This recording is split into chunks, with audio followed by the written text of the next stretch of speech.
네, 안녕하세요. LS증권의 염승환 이사입니다. 최근 저를 사칭하는 여러 유튜브 방송이나 카카오톡 채널들이 상당히 많은데요.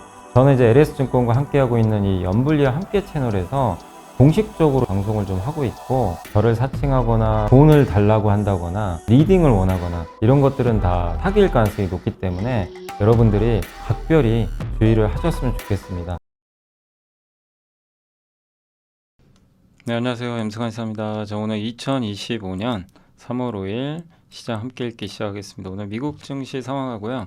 트럼프 이슈가 좀 많았습니다. 그래서 트럼프 얘기, 또 정책, 또 에너지 관련된 얘기들 좀 있었고, 트럼프 연설도 있었죠. 그런 거 한번 설명해 드리고요. 그 다음에 건설기계, 그 다음에 건설업종, 또 로봇 관련된 보고서가 삼성에서, 물론 이건 좀 지난주에 나온 건데, 이제 오늘 한번 좀 적어봤고요. 그 다음에 로봇 얘기 또 있고, CT에서 이제 이게 텔레그램에서 이렇게 좀 제가 출처는 명확히 모르겠는데, 이제 어떤 텔레그램 채널에서 CT 반도체 요거 좀 정리한 게 있어가지고 다시 한번 정리를 해봤어요. 좀 보기 편하게. 그리고 MLCC 업종, 현대차 그룹의 판매, 미국 유틸리티 업체들 송배전 자본 지출. 그러니까 전력기기 괜찮다 요 내용이고, 그다음 기업 분석은 빙그레, 원익QNC, 한국카본, 컨텍, HD 현대중공, 기가비스, 비우너, 대창전조 이런 내용들이 있으니까 좀 설명을 해드리겠습니다. 사실 오늘 이제 더 내용은 더 있는데 내일로 또 좀 약간 더 내일 할 것도 있고 해가지고 오늘도 많아요. 이게 요새 뭐 이렇게 내용들이 많은지 모르겠습니다. 그래서 이걸 다 소화하기가 좀 쉽진 않아서 일단 그러니까 준비는 어느 정도 돼 있는데 시간 관계상 좀 오늘 못한 것도 좀 있어요. 그래서 내일 좀 해드리고, 오늘 어쨌든 증시는 급등했죠. 그래서 좀 삼성전자가 못 간 건 여전히 아쉽지만 어쨌든 오늘 주식시장 분위기는 또 괜찮았던 것 같습니다. 일단 오늘 그 국내 그 미국 증시부터 말씀드리면, 미국은 또 급락했고요. 예, 나스닥은 좀 덜 빠졌지만 좀 급락세로 마감이 됐고, 금리도 좀 올랐고요. 달러는 좀 빠졌습니다. 근데 이제 몇 가지만 설명해드리면, 스콧 베센트 재무장관이 주식시장보다 실물 경제가 더 중요하대요. 미국 증시 빠져도 그냥 좀 괜찮다라는 식으로 언급을 해버렸고, 유럽이 이제 1229조 원에 달하는 군사 자금을 조달해서, 지금 미국이 지금 우크라이나 지원 이제 안 한다 그랬거든요. 이제 군사 지원 더 이상 안 한다고 얘기를 해버렸어요. 그러면 이제 유럽이 도와주겠다는 거죠. 그래서 유럽이 지금 이제 국방비 투자 늘려가지고 하겠다라고 보시면 되겠고, 또 장 마감 후에 미국 상무장관이 멕시코 캐나다 관세 협상이 타결됐을 때, 사실 요거예요. 요게 컸어요. 이 관세율을 낮추겠다 언급을 했습니다. 그래서 하나씩 좀 설명드리면, 일단 미국 증시는 좀 하락을 했지만 스콧 베센트 재무장관 발언도 좀 안 좋았고, 예, 주식시장 신경 안 쓰겠다는 식으로 얘기를 해버린 거예요. 그래서 하락을 좀 용인하겠다. 요게 일단 부담이었고, 트럼프 대통령은 중국의 10%, 멕시코, 캐나다 이거 확정은 됐어요. 그래서 이미 발효는 됐는데, 관건은 뭐죠? 그 장 끝나고 나서 하워드 러팅이 상무장관이 요거를 그 관세율 조절할 수도 있다, 이렇게 말을 좀 또 돌려버렸어요. 협상중인 것 같아요. 근데 캐나다, 중국은 보복 관세로 맞대응을 했습니다. 예, 그래서 최악의 상황까지 갔다가 뭔가 또 바뀌는 분위기고, 소비재 기업 급락했고, 나스닥은 상대적으로 괜찮았어요. TSMC도 급등했고, 엔비디아, 마이크론 이런 반도체도 좋았습니다. 미국 달러는 약했고, 2024년 12월 이후 최저치. 그러니까 트럼프가 지금 원하는 대로 되고 있어요. 어떻게 되죠? 달러 약해지고요, 금리 떨어지고 있어요. 정말 컨트롤 잘하고 있는 것 같고, 그리고 경기 침체 우려와 금리 하락 여파 때문에 최근 기준금리는 2번 인하가 아니라 3번 인하 가능성으로 좀 바뀌었습니다. 그래서 5월에 금리 인하 할 가능성이 높아졌어요. 지금 금리 동결 확률이 75였는데 이제 50%까지 이제 금리 인하 확률이 올라가서 이제 반반입니다. 그래서 금리 인하할 가능성이 좀 지금 상태 높고, 미국 이제 관세 부과하면 제일 그 충격받는 회사는 유통사예요. 타겟이란 대형 소매 체인 업체인데, 여기서 뭐 의류나 뭐 여러 가지 전자제품 판매하는 그런 대형 마트라고 보시면 되겠는데, 여기가 멕시코산 제품의 관세 인상함에 따라서 수익 감소할 거라고 경고를 해버렸어요. 2,000개 이상의 매장을 보유한 회사입니다. 근데 여기 대부분 수입품이라서 관세에 매우 취약하거든요. 그러니까 미국 기업들도 피해를 많이 봐요. 근데 모든 기업들이 다 피해를 보는 게 아니라 미국의 기업들마다 좀 다르겠죠. 네. 그리고 골드만삭스가 이제 뭐라고 했냐면 중국에 대한 관세를 10% 인상하면 미국의 실질 관세율이 1.2%포인트 상승하고 캐나다와 멕시코에 25% 때리면 실질 관세율이 5.7, 지금 2.4 정도 되거든요. 2.4에서 요거 다 더하면 9.8 정도 돼요. 관세율이 확 올라가는 거죠. 예. 트럼프가 목표로 하는 게 실질 관세율이 10에서 12% 정도 되는 걸로 알려져 있습니다. 그러니까 요것만 해도 거의 달성하는 거죠. 근데 일단 관세율을 낮출 가능성은 높기 때문에 좀 지켜보시고, 요건 이제 제가 오전에 쓴 건데 오늘 전인대 개회식이 열렸고 소비 부양 얘기 나왔어요. 그래서 어쨌든 이제 예상대로 잘 나왔던 것 같고요. 그 다음에 트럼프는 11시에 연설을 했고 요 내용 이따 설명드리겠습니다. 그 다음 요겁니다. 장 마감 후 러트닉 미 상무장관이 관세 타협안 내일 발표될 가능성이 크다. 관세 철회될 수도 있다는 식으로 보도가 나왔는데 이건 아닌 것 같아요. 이건 좀 수정할게요. 25% 관세는 철회될 수도 있다는 발언은 보다는 관세를 25% 관세율을 좀 낮추겠다는 식으로 나왔더라고요. 물론 협상은 끝나봐야 됩니다. 그래서 협상은 좀 끝나봐야 될 것 같습니다. 자, 스콧 베센트 재무장관이, 그러니까 이거 되게 좀 여러분이 들으시면 황당하죠. 뭐 미국 주식시장 신경 안 쓰겠다고? 재무장관 얘기가 곧 트럼프 얘기죠. 중기적으로 우리가 집중하는 거는 메인 스트리트예요. 메인 스트리트가 실물 경제고요. 그러니까 소비자, 기업에 초점 맞춘 거고, 월 스트리트는 뭐죠? 금융이죠, 금융. 그래서 오늘 그 금융주가 폭락을 했어요. 미국에서 이제 요 영향으로. 그래서 우리는 중소기업과 소비자에 초점을 맞추겠다. 이렇게 언급을 한 거예요. 좀 의외죠. 트럼프는 대기업과 월가에 집중하는 사람으로 많이 알려져 있는데, 이게 뭐지? 이제 이럴 수 있어요. 베센티는 중국 관세로 인해 중국 제조업체들이 관세를 흡수할 거며 가격이 오르는, 그러니까 관세 영향은 좀 크지 않을 것 같다. 이렇게 또 언급했고, 혼다가 이제 멕시코에서 인디애나로 생산기지, 어제 한번 설명해드렸죠. 그거 옮기는 것은 굉장히 좋은 출발점인 것 같다. 이렇게 또 언급을 했습니다. 근데 어쨌든 제가 해석한 걸로는 단기적으로 미국 증시 조정받아도 신경 안 쓰겠다.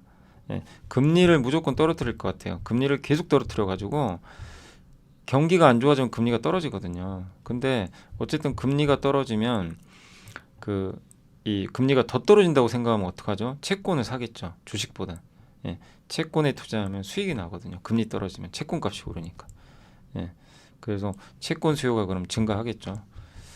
근데 어쨌든 주식시장이 좀 최근에 많이 흔들리는 이유가 미국의 경기, 관세 우려 때문인데 반대로 금리가 떨어지고 있거든요. 그 영향 때문에. 그러니까 그 상황이 나쁘지 않다고 보는 거예요. 또 뭐 재무장관이라 모르겠습니까? 미국 증시가 2년간 엄청나게 올랐잖아요. 그러니까 이 정도 조정 받아도 뭐 크게 문제 없을 거다. 이렇게 또 생각을 하는 것 같아요. 그래서 미국 이게 왜 금리를 떨어뜨려야 되는 이유가 있어요. 왜냐하면 미국 소비자들 연체율이 높아요. 금리를 떨어뜨려야 돼요. 그래서 미국 정부 부채가 엄청 많잖아요. 이것 때문에 그래요. 이 두 가지가 있기 때문에 아마 스콧 베센트 또 트럼프도 가계부채, 그러니까 미국 소비자들의 이자 부담, 미국 정부의 이자 비용을 줄여버리겠다는 겁니다. 그렇게 해서 저렇게 하면 이제 나중에 소비가 또 증가할 수 있잖아요. 그래서 금리 낮추는 게 우선이다. 그러니까 이 얘기는 뭐냐면요. 금리가 어느 정도 낮춰지죠. 뭐 목표는 제가 모르겠어요. 지금 4.2인데 제 생각엔 3.8? 3.7까지도 낮추려고 하지 않을까 이렇게 보고 있는데 아마 그 정도까지 낮아지면 이제 또 주식 부양 얘기 나올 겁니다. 그 정도 빠지면 주식시장 더 빠질 수도 있거든요. 그러니까 금리가 이제 그 정도로 좀 내려가게 되면 아마 다시 이제 주식시장에 대한 관심을 갖게 되겠죠. 그러니까 주식시장에 관심을 아예 안 갖는다 이거보다 당분간 우선순위 금리다. 그러니까 금리가 떨어지면 누가 수혜봐요? 바이오가 좋잖아요. 그래서 요즘에 바이오가 더 좋은 이유 중에 하나인 거죠. 이렇게 해석을 하시면 되겠습니다. 그러니까 이 부분은 그런 내용이다 라고 봐주시면 되겠습니다. 미국이 이제 우크라이나에 대한 군사지원 중단한다고 발표했죠. 중단할 예정이고요. 뭐 둘이 싸웠죠 사실. 근데 우크라이나는 미국 지원 없으면 힘들어요. 러시아 방어 어렵습니다. 특히 저 인공위성 지원 안 해주죠. 스타링크 같은 거. 이제 러시아랑 이제 비교가 안 돼요. 그래서 미국이 도와줬기 때문에 선방한 건 뭐 사실이죠. 미국이 빠져나가면 누군가 메꿔줘야 되는데 그래서 유럽이 메꾸려고 하는 것 같아요. 그래서 국방비 조달 위해 1,500억 유로 대출 패키지 제안을 했고 우크라이나의 즉각적인 군사 장비 지원하겠다. 예. 그래서 지금 우크라이나 지금 광물 협정과 관련해서 또 이 협상을 할 거예요. 저거 없어진 거 아닙니다. 그래서 오늘 종전 수혜주들도 급등했잖아요, 한번. 예. 그러니까 저 그 둘이 싸웠다고 해서 이제 종전 안 한다 이렇게 보실 필요는 없고요. 종전은 오히려 더 빨라질 수도 있어요. 저렇게 한번 또 안 좋은 모습을 보였기 때문에 이제 특히 젤렌스키 대통령 입장이 좀 이제 난처해졌죠. 예. 약소국의 서름이긴 한데 어쩔 수 없이 트럼프의 지원이 없으면, 그러니까 미국의 도움 없으면 사실상 러시아 방어하기 굉장히 어렵습니다. 유럽은 도와주는데 또 시간이 걸리니까. 그래서 광물 계약 아마 체결할 가능성이 높아진 것 같아요. 그래서 미국이 강수를 둬버린 거예요. 그래, 너 맘대로 해라. 우리는 안 도와주겠다. 예. 그럼 어쩔 수 없는 상황이죠. 젤렌스키 입장에서. 그래서 유럽은 어쨌든 유럽은 어쨌든 이제 그 이 군비를 앞으로 더 지출을 할 가능성이 높고 거의 확정적이죠. 미국은 발을 빼려고 하는데 요걸 가지고 또 협상을 하려고 하겠죠. 그래서 광물 협정은 체결될 가능성이 좀 점점 높아지고 있다라고 보시면 되겠습니다. 테슬라 여전히 좀 안 좋습니다. 2월 판매량이 반토막 나버렸고요. 뱅크 오브 아메리카가 목표 주가를 낮춰버렸다고 합니다. 그러니까 자율주행 로봇 성장하는 거는 알죠. 아는데 본진이라 그러죠. 저도 항상 본업의 수익성 개선. 요거예요. 그러니까 저도 얘기했던 게 그겁니다. 주가만 올라갔는데 요게 안 되니까 400달러 넘었을 때 좀 비싼 거 아니냐. 근데 지금은 또 반대로 300달러 깨졌잖아요. 그러니까 뭐 여기서 이제 또 이런 얘기들 때문에 이제 테슬라가 또 폭락합니다. 이럴 필요는 없어요. 그러니까 테슬라도 당분간은 뭐 힘겹겠지만 여기서 바닥 다지는 모습들이 이제 한두 달 걸리겠죠. 그리고 나서 또 올해 전기차나 자율주행에서 뭔가 조금씩 성과가 나면 다시 주가는 회복될 가능성은 저는 높다고 생각을 합니다. 다만 단기적으로는 좀 계속 그 기간 조정 구간에 놓여 있다 이렇게 보시고, 엔비디아나 반도체는 좀 좋았고요. 구글이 계속 투자하겠다고 좀 언급을 했던 것 같고, 인텔은 TSMC가 대규모 투자하는 게 좀 부담스럽죠. 자기를 좀 살려주면 좋은데 인텔은 지금 TSMC가 미국에다 떡하니 공장 지어버리면 인텔의 입지는 더 좁아지죠. 아마 그래서 그런 것 같아요. 근데 미국 정부도 인텔보단 TSMC를 선택했다는 평가지만 인텔을 망하게 만들지는 않을 거예요. 왜냐하면 미국의 자존심이거든요. 그래서 저는 결국 인텔 살리기도 같이 병행을 할 걸로 보고 있습니다. 그리고 저도 이거 좀 생소한 기업인데 OKTA라는 기업이 있어요. 클라우드 기반의 사이버 보안인데 어제 미국에서 제일 이슈가 됐던 기업이라 그냥 한번 소개를 해드리면 사이버 보안 회사예요. 그래서 사용자 인증하죠. 기업들이 보안할 때 이 사용자 뭐 맞는지 본인인지 그런 거, 네트워크에 접근할 때 그 권리가 맞는지 이런 거 확인해 주는 기업인데 올해 기대 이상의 매출 가이던스를 발표했고요. 사이버 보안, AI랑 같이 맞물리거든요.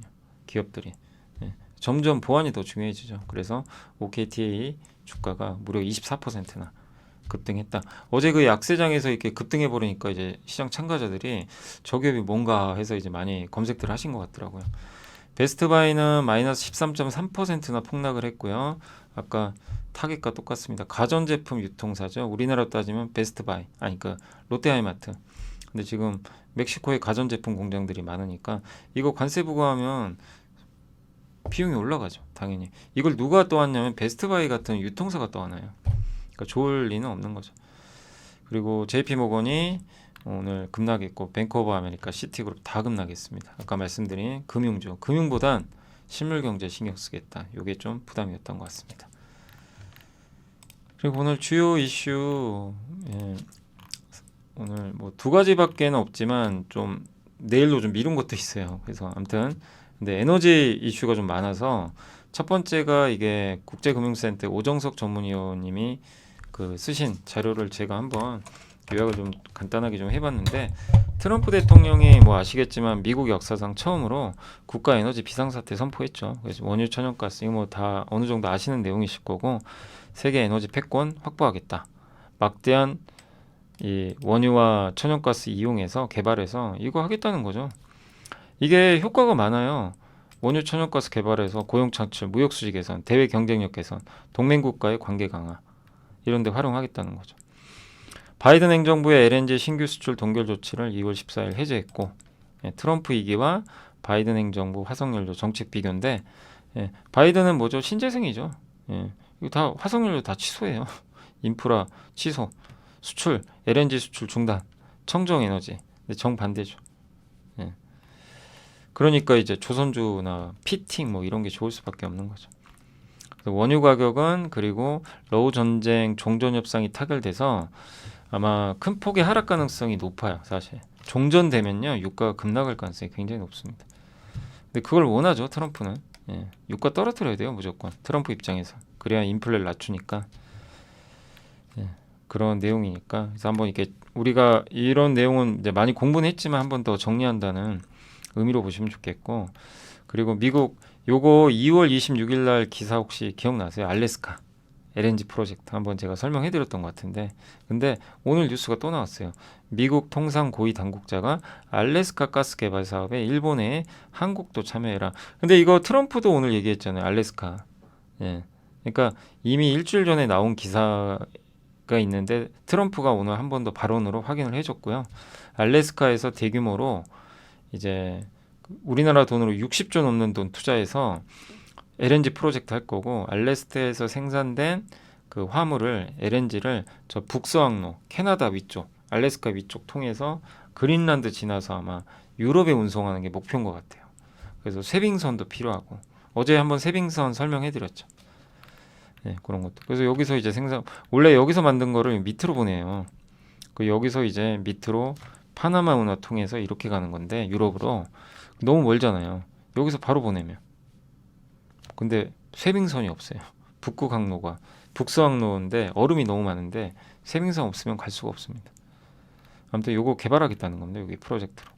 요것도 하겠다는 거고. 그래서 여기에 1300km의 파이프라인 건설해가지고 이제 수출 시설도 만들고 여러모로 뭐 조선주의 좋은 내용이죠. 그리고 또 한 가지가 전력 인프라. 오늘 현대건설기 아니 그 HD 그 현대 일렉트릭이 많이 올랐잖아요. 코트라의 뉴욕 무역관 정진수 이제 무역관님께서 좋은 자료를 적어주셨는데, 작년 10월 3일에 미국 에너지부가 신규 송배전망 건설에 15억 달러 투자 계획을 발표했습니다. 사실 이 내용은 제가 함께 배우기에도 이미 올려드렸어요. 작년에. 드릴 베이비 드릴이란 그 함께 배우기 아시죠? 드릴 베이비 드릴 작년 말이었던 것 같아요. 그거 한번 더 찾아보세요. 거기에 사실 이 내용도 담겨 있습니다. 뭐냐면 미국 에너지부가 신규 송배전망 건설에 15억 달러 투자한다는 발표가 있었어요. 작년 10월 3일이니까 그 내용을 저도 그때 한번 알려드렸고, 그래서 여기 뭐 서던 스프릿, 사우스 라인 이런 데다가 송배전 인프라를, 그러니까 풍력에서 만들어진 에너지를 전기를 연결을 해야 될 거 아니에요. 다른 지역으로 보내려면. 그러면 전력망을 깔아야 되거든요. 그 내용이에요. 거기에 투자하겠다. 이건 바이든이 하는 거죠. 그래서 1600km 거리의 송배전망을 신규로 건설하는 겁니다. 그래서 루이지애나주, 뭐 메인주 이런 데다 까는 거고요. 텍사스가 가장 많은 에너지를 생산을 하는데, 그동안 그러니까 텍사스는 독자적인 전력망을 유지하고 있었어요. 하지만 21년도에 눈폭풍 때문에 난리가 났죠. 텍사스에 한파 와가지고. 그 삼성전자 공장도 문 닫았잖아요. 그때 반도체 공장 가동이 안 돼가지고. 왜냐하면 독자적인 전력망의 문제가 뭐예요? 텍사스 내에서만 운영이 가능해요. 그러니까 저런 일이 발생하면 전력이 끊어지죠. 그럼 외부에서 받아야 되거든요. 근데 외부에서 못 받아요. 전력망이 달라요.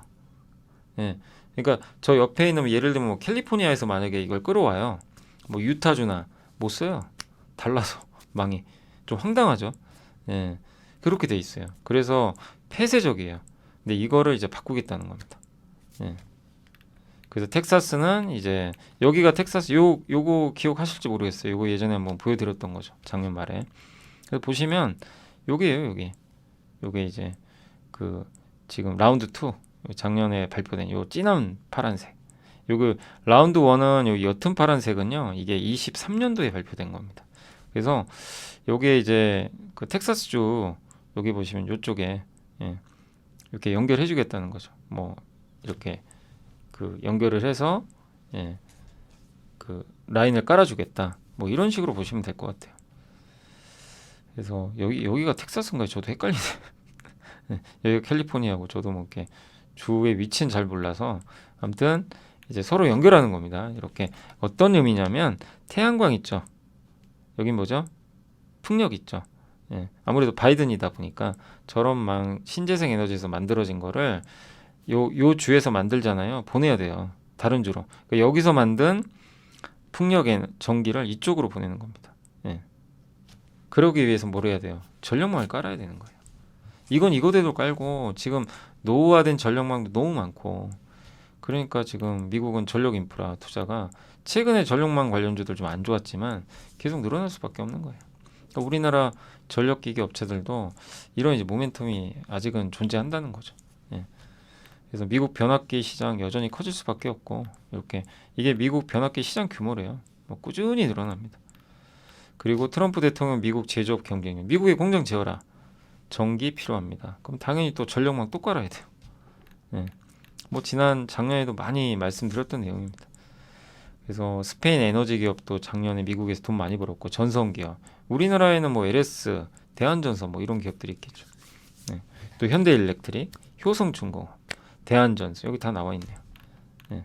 그래서 요거 이제 보면서 느낀 건 제가 이제 간단히 말씀드리면 트럼프는 화석연료 공급을 늘려가지고 미국의 수출을 확대하고 에너지 가격을 낮춰서 물가를 낮추겠다라는 생각을 하고 있고 수출 확대, 물가 안정 두 마리 토끼 다 잡겠다는 거예요.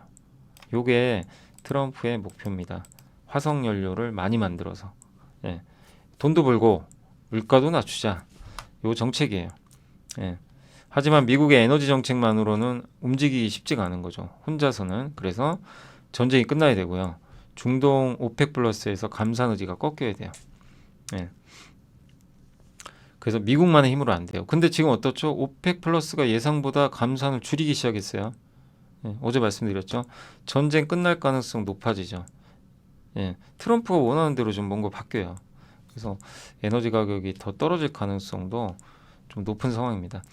그리고 어쨌든 뭐 에너지 가격 예측이 우리가 쉽진 않다 하더라도 미국의 원유, 천연가스 생산량 늘어날 거고 이걸 운송을 해야 되니까 관련 기업들 한국, 조선 또 미국에도 있고 LNG 에카 플랜트라든가 LNG 기자재 업체들 그 드릴베이비 드릴에 한번 보시면 그 영상에 제가 밸류체인도 거기 다 소개해 놨거든요. 미국 기업들도 예, 한번 좀 참고하시면 또 좋을 것 같습니다. 그리고 전력망이 폐쇄적이니까 이걸 또 바꿔야 되고 전력망 또 깔아야 되고 예.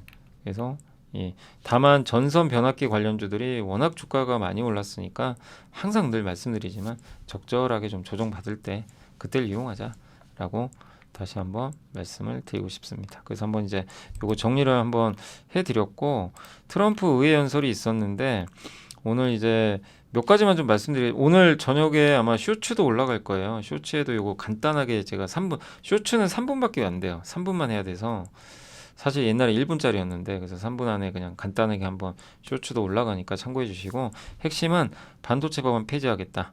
TSMC가 그래서 미국에 공장 짓는다. 삼성을 겨냥한 겁니다. 삼성 너네도 지어라 이거예요. 보조금 안 줄 거야. 이제 이런 느낌이죠. 백악관의 조선업 부서 만들겠대요. 예, 조선업 부흥시키겠다. 뭐 이 의지가 너무 강력하죠. 그래서 한국의 도움이 반드시 필요합니다. 상호관세 언급했고 근데 이건 좀 이해가 안 가요. 한국이 미국보다 평균 4배 높은 관세 부과하는데 서로 FTA 체결국이라 무관세예요. 98% 물품이 그 우리나라 정부기관에서 조사한 자료를 제가 그때 봤거든요. 한번 소개해드렸죠.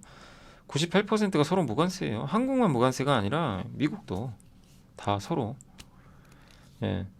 그래서 이게 좀 이해가 안 가요. 저도 이 부분은 좀 예. 사실관계 좀 한번 확인을 해봐야 될 것 같습니다. 근데 한국을 콕 집었어요.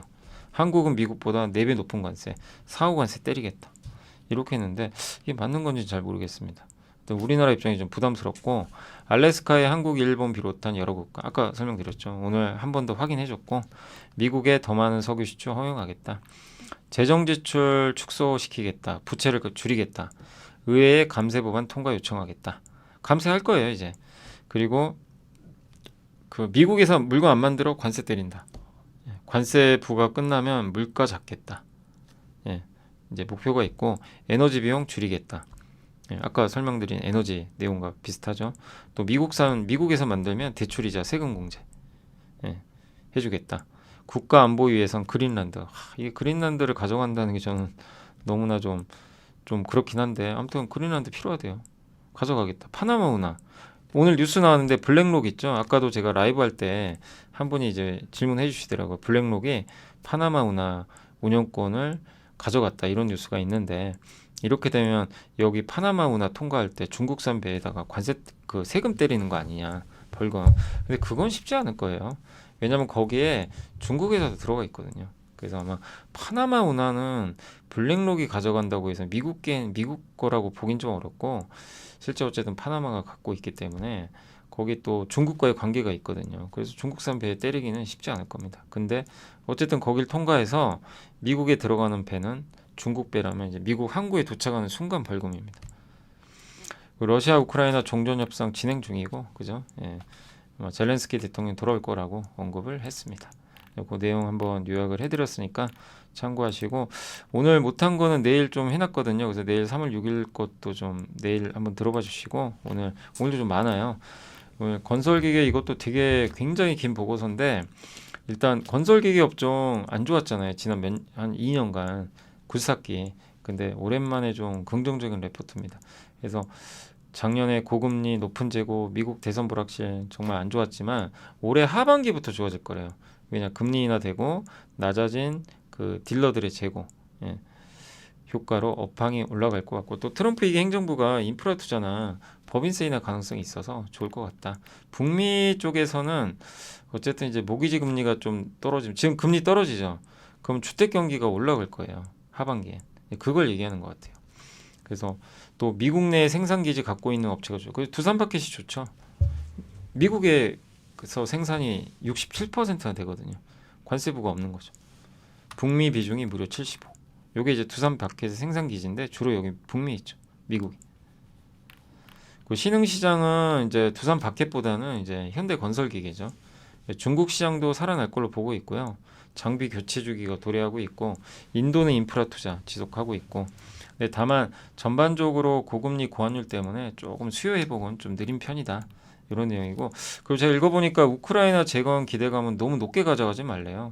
그게 재건을 해도 회사별로 매출이 차지하는 건 크지 않고 오히려 이 전쟁이 끝나면서 러시아랑 유럽 주변국의 수요가 증가하는 게 더 클 수 있대요. 그러니까 재건에 직접 참여하는 것보다는 러시아나 이런 이제 이 유럽 주변국이 회복되면서 러시아 시장 점유율이 좀 높아요. 우리나라 기업들이 이제 각사 두산마켓이나 뭐 아니면 이 현대건설기계가 10에서 13% 정도 요 점유율을 갖고 있다고 하니까 이런 부분에선 오히려 러시아 쪽의 수혜를 받을 수도 있다. 이런 내용이고 근데 저는 뭐 재건 관련 기대감을 너무 과도하게 가질 필요는 없지만 제 생각에 이건 플러스 알파거든요. 이 굴삭기 업체들이 정말 주가 많이 빠져 있는 상황에서 재건 이슈만으로도 주가는 움직일 수 있는 거거든요. 예, 실적은 나중에 별개고 물론 숫자까지 받쳐주면 훨씬 많이 가겠지만 사실 많은 분들이 이게 숫자까지 연결되려면 시간이 그렇게 오래 걸리는데 우크라이나 재건했으니까 앞으로 뭐 건설기계 얼마 벌 거고 이렇게까지 추정하기 좀 쉽지 않거든요. 그래서 우크라이나 재건은 하나의 이벤트로 예, 보시면 되겠고 근데 분명한 건 건설기계한테 당연히 도움이 되는 이벤트죠. 예, 적어도 플러스죠. 예, 그래서 한번 기대를 해볼 만하다 저는 그렇게 보고 있고 제 선호주는 두산마켓이고요. 예, 왜냐하면 북미 비중이 높고 주가도 저평가고 차 선호주는 현대건설기계 여기는 신흥국 위주입니다. 그래서 적극적인 주주환원 정책 진행한다. 이런 부분도 긍정적으로 보시면 좋겠습니다. 건설 쪽도 요즘에 좋은 얘기 많이 나오죠. 근데 건설 업종은 뭐 꾸준히 요새 주가 좋아요. 그래서 그 작년 말에 하나증권의 김성준 연구원님의 보고서가 너무 좋았어요. 저는 그때 그 보고서 보고 건설 쪽 괜찮을 것 같다 한번 소개해드렸죠. 근데 그 후로 진짜로 바로 간 건 아닌데 조금 한 몇 주 지지부진하다가 이제 주가가 급등하기 시작했죠. 네. 어쨌든 주택건설사 전반에 걸쳐서 원가 개선 이건 많이 말씀드렸던 내용이고 그리고 주택시장 바닥론 요즘에 거래량이 많이 증가하고 있어요. 토지거래 허가제 해제 요거 이제 그 저기 어디죠? 잠실? 삼성? 요런데 청담? 요런데 아마 해제해 준 것 같고 그러면 정비구역 있죠? 재건축이 좀 빨라질 수가 있죠. 그리고 지방주택 지금 안 좋잖아요. 근데 지방주택도 아마 서울만 만약에 아파트나 이런 부동산 경기가 서울에 집중되죠. 아마 정부에서 나중에요. 주택 그러니까 지방 쪽까지 살릴 가능성도 있어요. 그걸 배제할 수는 없어요. 지방에도 순차적으로 원기가 퍼질 가능성도 염두에 둬야 됩니다. 어쨌든 지금은 대형사 위주로 보란 얘기고요.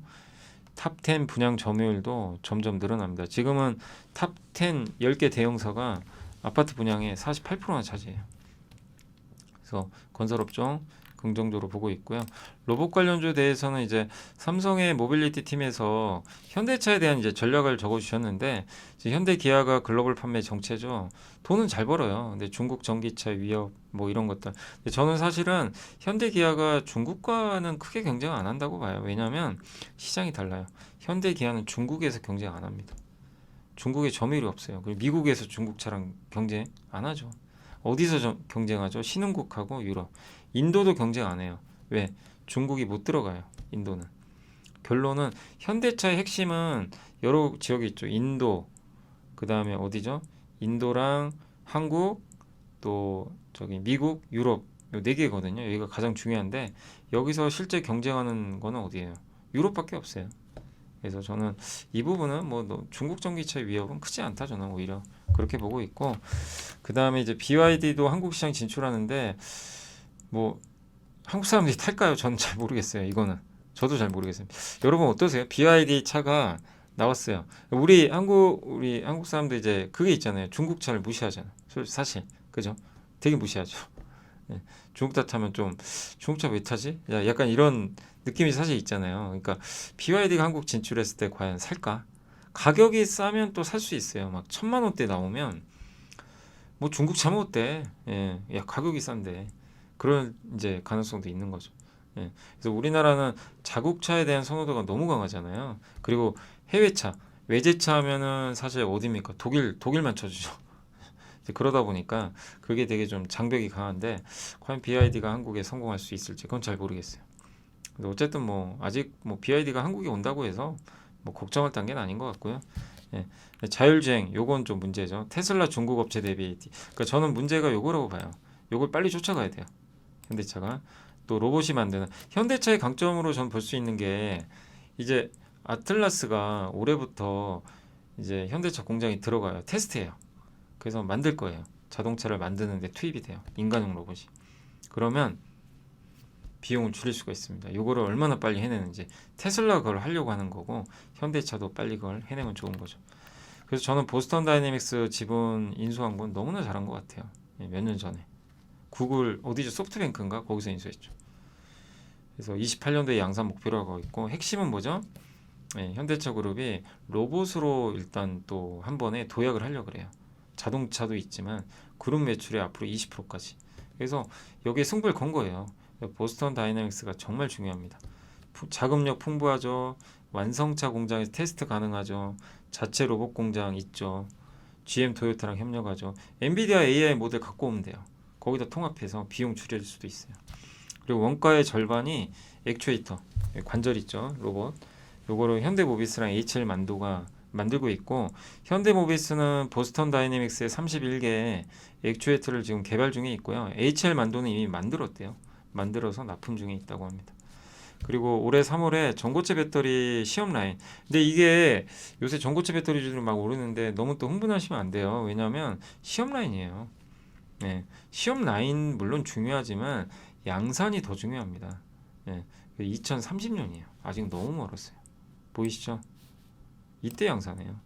그러니까 전고체 배터리도 언젠간 다가올 미래인데 적절하게 사고 팔고 하셔야지. 뭐 전고체 이제 시작이니까 막 난 장기 투자하겠다 이거보다는 어느 정도 또 크게 오르면 줄여놓고 또 관심 없을 때 투자하시고 그게 성과가 더 좋은 것 같아요.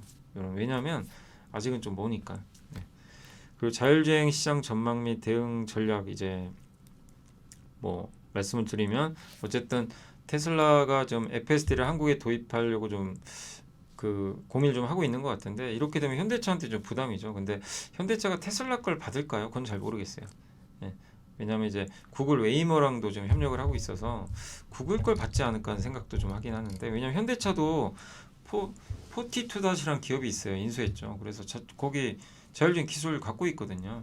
그래서 자체적으로 할 능력은 저는 있다고 보고 있기 때문에 한번 지켜봐야 될 것 같고 결론 현대차의 미래 전략 관련해선 로봇과 AI 기술 반드시 선점해야 됩니다. 근데 잘하고 있는 것 같고요. 자율주행은 좀 뒤쳐져 있지만 현대차가 전략을 어떻게 짤지 모르겠어요. 자체적으로 계속 끌고 갈지, 구글 걸 쓸 건지, 테슬라 걸 쓸 건지, 요거는 이제 전략을 고민해 봐야 되겠죠. 이건 정의성 회장의 결단에 달려 있고, 그리고 글로벌 경쟁이 심화되고 있지만 현대차 잘하고 있습니다. SUV 잘 팔죠. 하이브리드 잘하죠. 예. 현대차는 자율주행 및 로봇 시장에서 살아남기 위해서 공격적인 투자를 하고 있고, 저는 그 결실을 맺을 거라고 생각하고 있는 사람 중에 한 명입니다. 자, 변화의 중심엔 휴머노이드 로봇, 요게 있다고 이렇게 보고서가 돼 있는데, K 휴머노이드 로봇의 현재와 미래 포럼이 열렸대요. 뭐 아마 지난주에 있었던 것 같은데, 그래서 휴머노이드 로봇. 근데 여기서 손이 제일 중요하죠. 이렇게 손가락. 이게 로봇이 이거 하기가 되게 어렵거든요. 근데 그거를 지금 최근에 많이 구현을 하고 있죠. 또 AI랑 로봇을 결합시키는 거죠. 그래서 얘가 스스로 학습을 해서 로봇이 인간처럼 행동하는 거죠. 그 이동성 중요하죠. 작업성. 잘 균형 있게 걸어야 되고, 그 다음에 특정 작업을 잘해야 돼요. 로봇은 안정성과, 제가 잘못 적은 것 같네요. 안정성과 안정성이 아니죠. 안정성. 예. 요거는 안정성과, 예. 이게 뭐라고 하죠? 제가 이게 보고서 한번 다시 좀 적어볼게요. 예. 제가 왜 안정성과 안정성 두 가지라고 그랬죠? 아무튼 로봇은 안전해야 되고, 예. 그 다음에 어쨌든 대량 양산도 가능해야 됩니다. 예. 이 로봇의 실용성이라고 하는데, 이 로봇의 실용성을 증명하는 이정표 중에 하나가 대형 트랙 레코더래요. 트랙 레코더가 뭐냐면 특정 제품이나 기술 기업이 실제 환경에서 보여준 성과. 그러니까 아까 말씀드린 전고체 배터리 실험실에서 만드는 거 말고요. 실험실에서 만들어요. 대량 양산으로 증명을 하는 얘기예요. 대량량. 그게 너무 어려워요.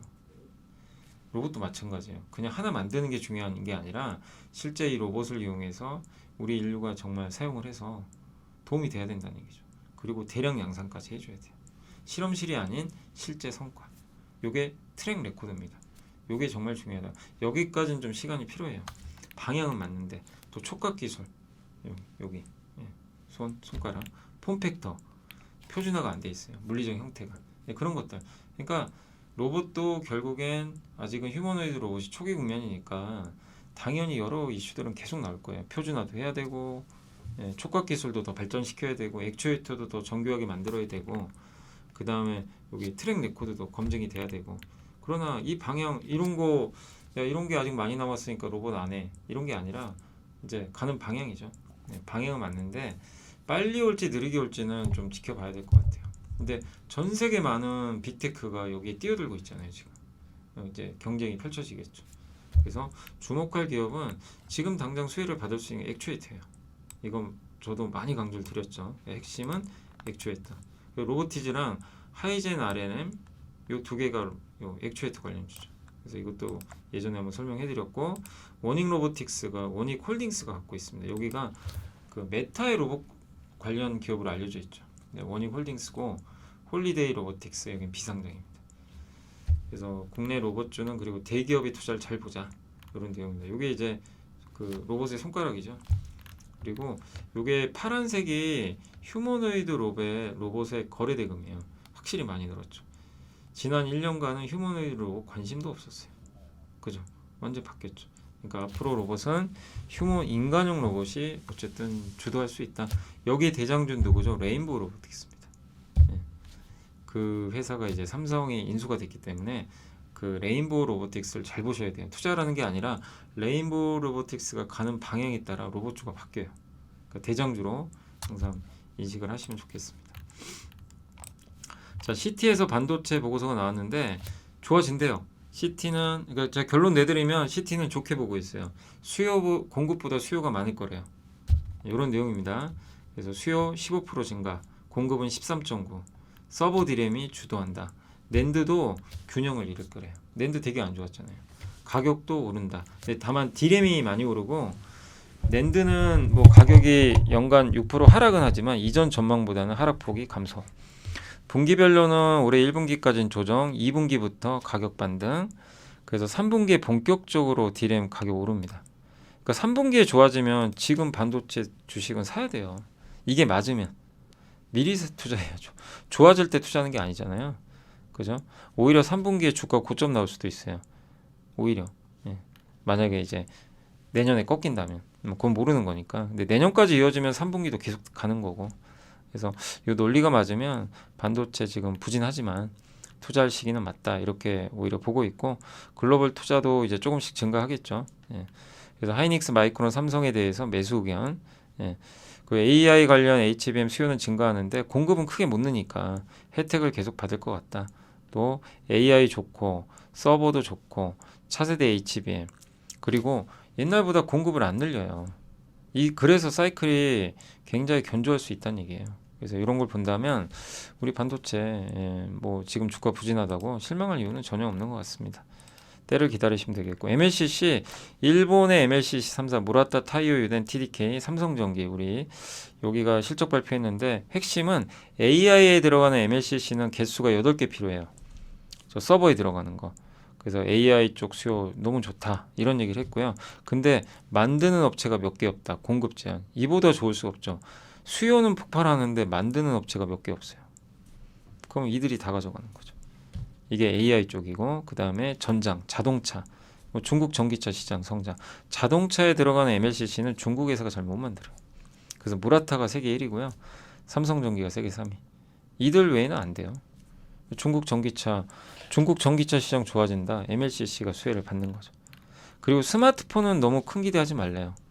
이 업체들이 좀 보수적으로 보고 있대요. 아직까지. 근데 더 나쁠 게 있나요? 스마트폰 업황 몇 년간 안 좋았는데 이구환신 하고 있고.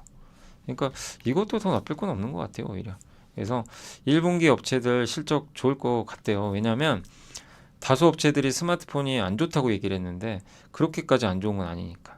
그러면 스마트폰이 좋아지면 기대 이상의 실적이 나오겠죠. 또 AI 공급 부족. 삼성전기 부담 없다. 이런 내용이니까 참고하시고요. 자동차는 요거 간단하게 삼성의 이문영 연구원님이 2월 현대차 그룹 판매가 나왔는데 제가 핵심만 꼽아왔어요. 하이브리드 무려 35%. 하이브리드 파는 현대차의 효자입니다. 지금 기아랑.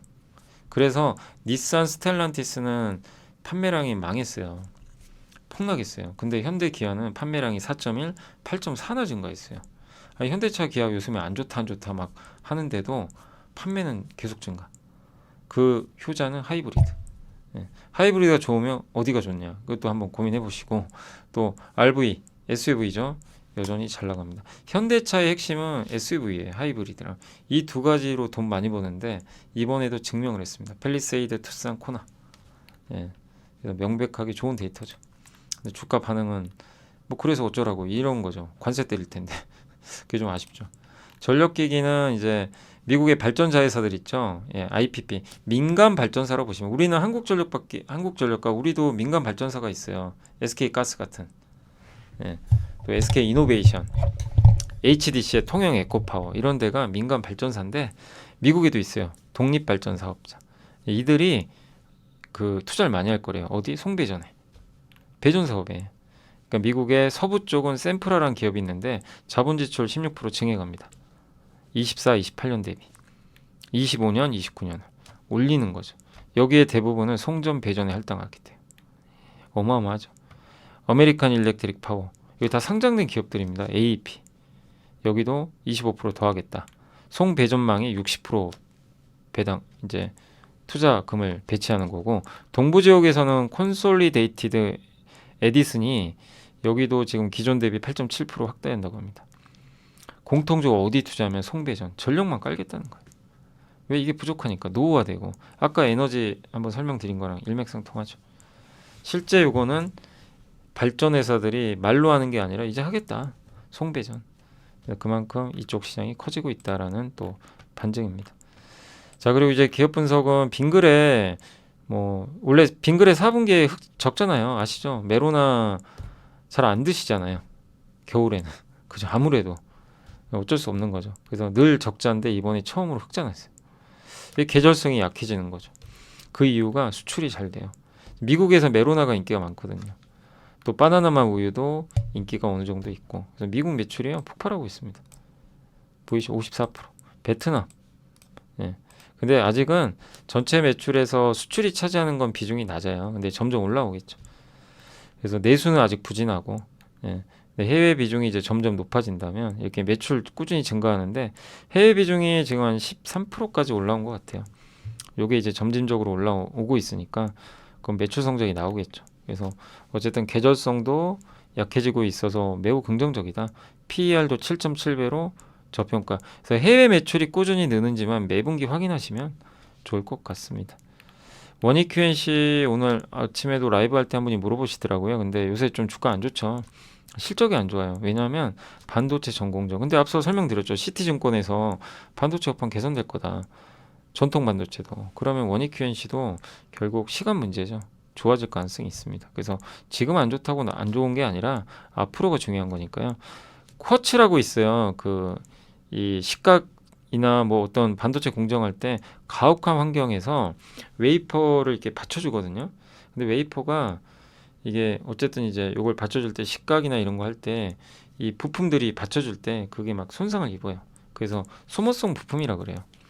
그래서 자주 갈아줘야 되는 거죠. 근데 이 회사는 M&A로 성장했고 세정도 하고요. 나노윈, 미국의 모멘티브의 쿼츠 사업, 석영입니다. 석영. 요거 인수했고 MOMQ 홀딩스 설립했고 또 반도체용 쿼츠 만들 때 필요한 원재료 있죠. 그거 만드는 회사가 모멘티브도 인수를 해버렸어요. 그냥 2020년 아닌가요? 이게 제가 잘못 쓴 것 같은데 한번 확인해 보세요. 제가 알기로는 2021년인가. 네, 한번 요거는 확인 한번 해주시고 제가 틀릴 수도 있습니다. 이건 좀 지울게요. 아무튼 몇 년 전에 일본의 쿠어스텍 나가사키라는 쿼츠 또 도관이 있죠. 예. 이 도관이도 인수했어요. 그러니까 석영을 이용한 쿼츠를 만드는데 요거를 그냥 한마디로 다 수직 계열을 끝내버렸습니다. 그래서 쿼츠 비중이 좀 높아요. 자회사 모멘티브까지 요거 다 합치면 87%. 그러니까 쿼츠가 핵심입니다. 세정이나 이런 거보다. 쿼츠는 웨이퍼를 불순물로부터 보호하거나 이송하는 용기입니다. 네. 반도체 소모성 부품 시장이 점점 커지고 있고 램 리서치, 어플라이드 머티리얼즈, 도쿄 일렉트론 같은 글로벌 빅3 장비 회사들이 유지보수 매출액이 계속 늘고 있어요. 네, 근데 23년에는 이들이 투자 줄여버리니까 반도체 쿼츠 이게 실적이 안 좋았는데 작년엔 좀 회복됐다가 작년 하반기에 좀 안 좋았어요. 작년 하반기에 좀 일회성 뭐 비용도 좀 들어가서 근데 올해는 다시 좀 회복되지 않겠냐 이렇게 보고 있고 원익 QNC는 장비 회사랑 삼성, TSMC, 인텔, 하이닉스, 마이크론 같은데 공급을 하고 있습니다. 그래서 식각용에 들어가는 부분, 식각은 깎는 겁니다. 용액을 이용해서 용액이나 가스 이용해서 이런 이제 웨이퍼를 깎아내는 거예요. 그게 식각 부품인데 거기에 들어가는 이제 매출이 50% 정도예요. 전체 쿼츠. 예, 낸드는 점점 올라가니까 단수가 당연히 많이 필요하고.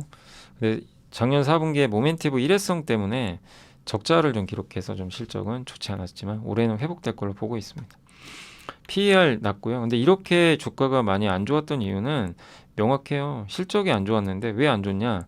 반도체 투자를 안 하니까 업황이 안 좋다고. 그게 장기화되니까 좀 안 좋았던 거죠.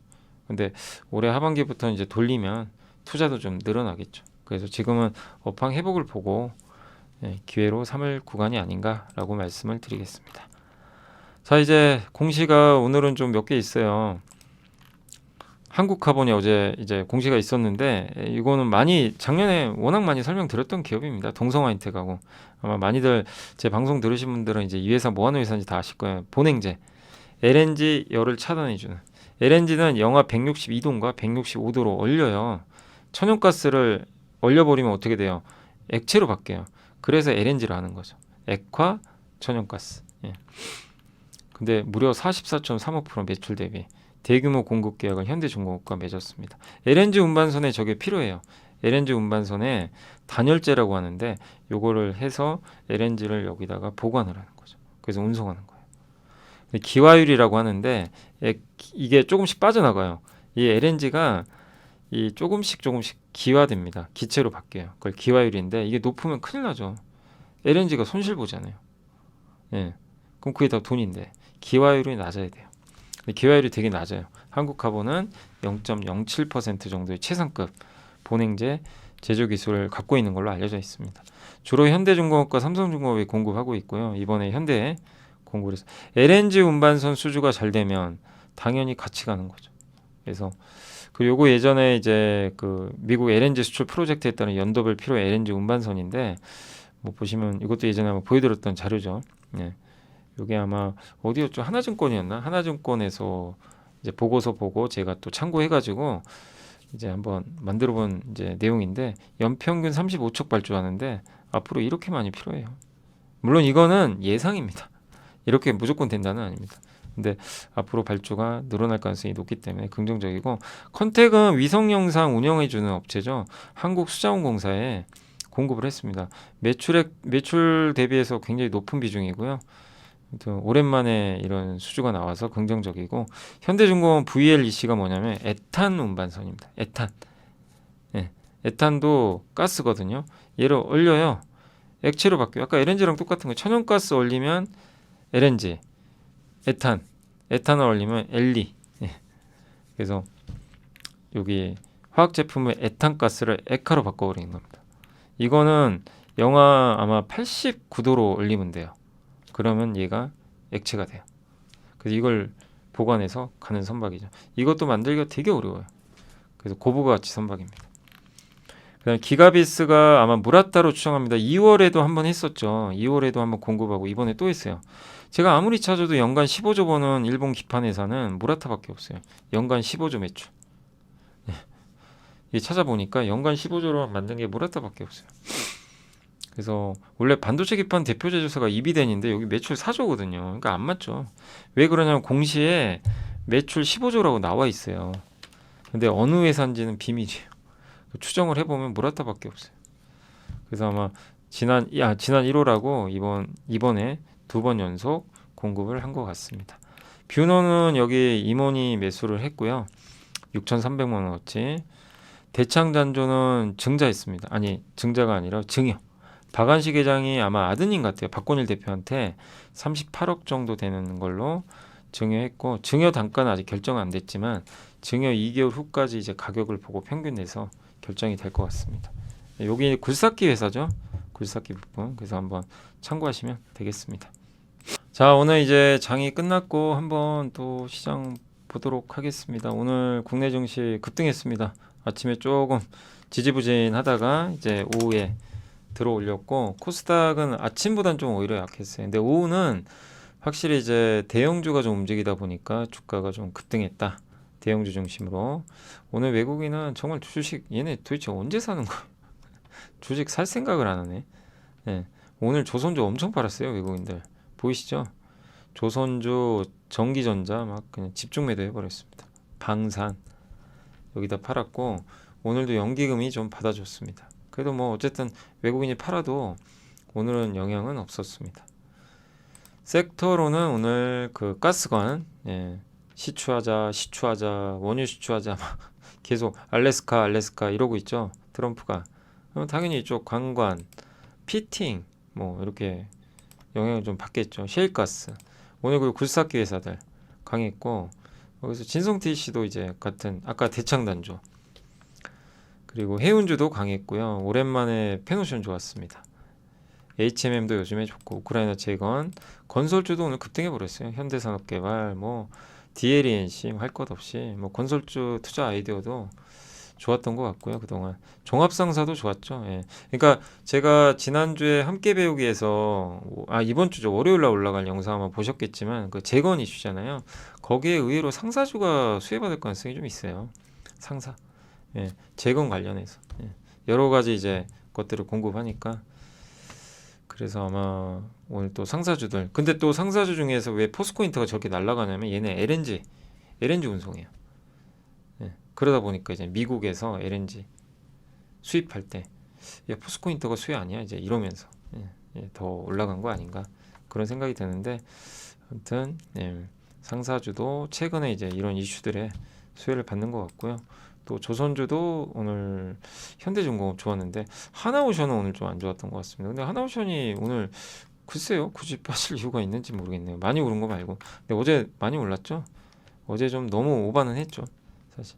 근데 상대적으로 오늘은 한국조선해양이 좋았던 것 같습니다. 원전주 좋았고 오늘 여기 롯데케미칼하고 대한유화도 이쪽 수혜줍니다. 종전. 러시아에서 싼 원재료를 받을 수 있어요. 종전하면. 그래서 수혜주로 좀 분류가 되어 있습니다.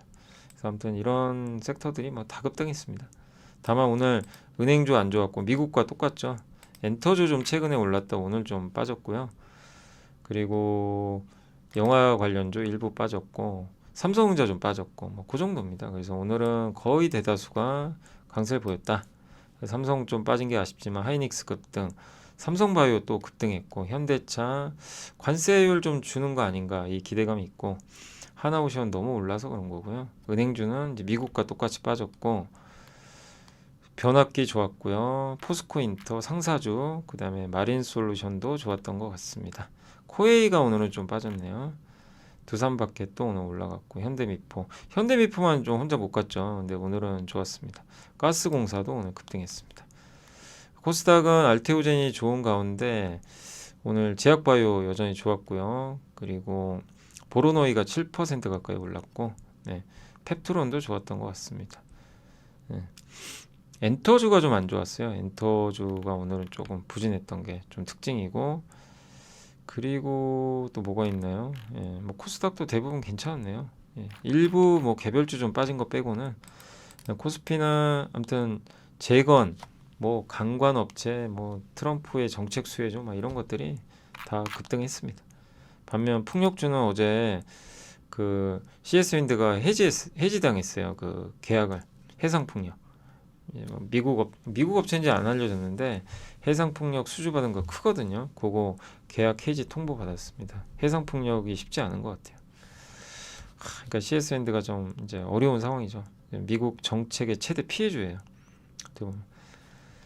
그리고 코스닥에서는 오늘 뭐 주요 개별주들 원희골딩스 로봇이 좋았던 것 같아요. 로봇주. 그다음에 인텔리안테크 오랜만에 올랐죠. 이것도 여러분들이 많이 물어보셨던 것 같은데 원앱 스타링크 경쟁사죠. 여기가 아마 서비스 우리나라에서 서비스 하는 것 같고 유럽에서도 스타링크를 대체할 수 있는 회사 중에 하나거든요.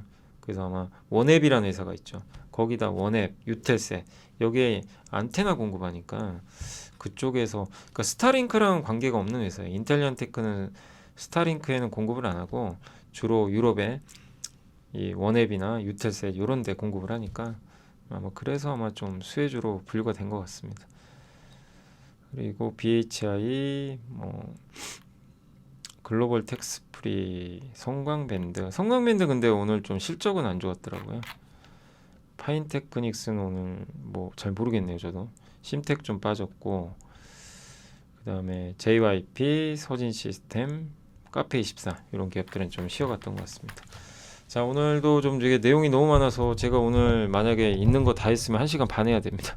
그래서 오늘 못한 건 내일로 좀 미뤘으니까 좀 나눠서 할게요. 예. 요새 이슈가 너무 많아가지고요. 예. 이게 1시간 안에 소화하는 것도 만만치 않네요. 예. 그래서 오늘도 어쨌든 수고하셨고요. 오늘 아무튼 고생하셨습니다. 네, 트럼프 때문에 정신 없습니다. 어떤 기업은 막 수혜주로 급등하고 어떤 거는 막 급락하고 정말 예, 그냥 중심 잃지 마시고 예, 방향은 명확합니다. 트럼프가 하는 얘기는 뭐죠? 이거예요. 물가 무조건 낮추겠다. 금리 떨어뜨리겠다. 달러 떨어뜨리겠다. 그리고 감세하겠다. 관세 부과하겠다. 예. 이렇게 해서 미국 강국 만들겠다. 그리고 미국에 공장 지어라. 예. 그리고 조선 너무 필요하다. 한국 좀 도와달라. 이런 거예요. 예. 그런 여러 가지 이제 내용들. 예. 그리고 이제 국방에 대해서는 각자 알아서들 하세요. 이거예요. 자주국방 해라. 우리 미국이 더 이상 못 도와준다.